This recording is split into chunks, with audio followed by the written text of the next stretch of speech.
The biggest storyline this spring outside of the quarterback battle has to be the running back battle. Derrick Henry, the Heisman Trophy winner, 2,400 yards, is gone. Bo Scarborough, Damian Harris. After that, we don't know a lot about the running backs. And Alabama has traditionally run 3 or 4 running backs.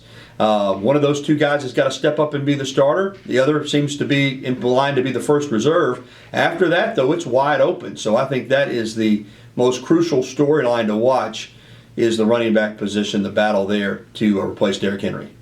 The biggest storyline to me will be how hungry will this football team be. It's hard to come back after winning a championship. Everybody's patting you on the back, telling you how great you are. They lost great leaders with Ashawn Robinson, Jacob Coker, Derrick Henry, Reggie Ragland.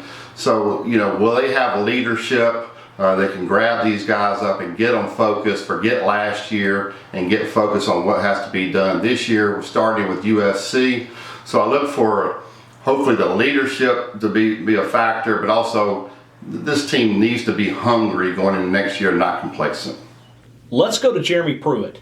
We want to watch that transition. Kirby Smart has been with Nick Saban since he arrived here in Tuscaloosa. Let's watch Jeremy Pruitt in that transition. We all say what's going to be easy. And I go back when Doug Nussmeier replaced Jim McElwain. I remember SEC Media Days. The question came up to Nick Saban and said, what are you going to change about your system bringing in Doug Nussmeier? He said, nothing.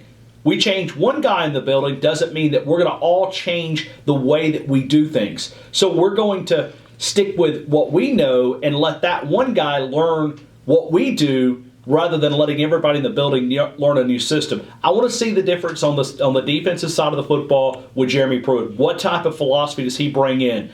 He's an aggressive guy, likes to blitz, secondary plays solid. I'm excited to see Jeremy Pruitt this spring, other than the quarterback battle, which will be the #1 conversation locally on a national level.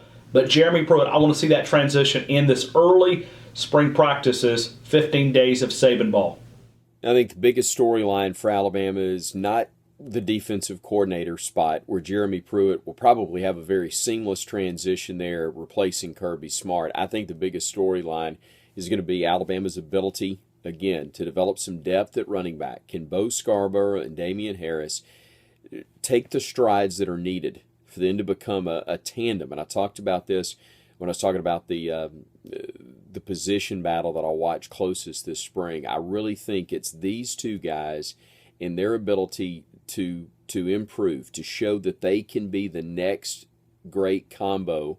And Alabama's had obviously some of the best in the history of the program during this stretch run with Nick Saban. But if those two guys are able to show that they're capable of shouldering the load and get some help with them, then this has a chance to be another special season.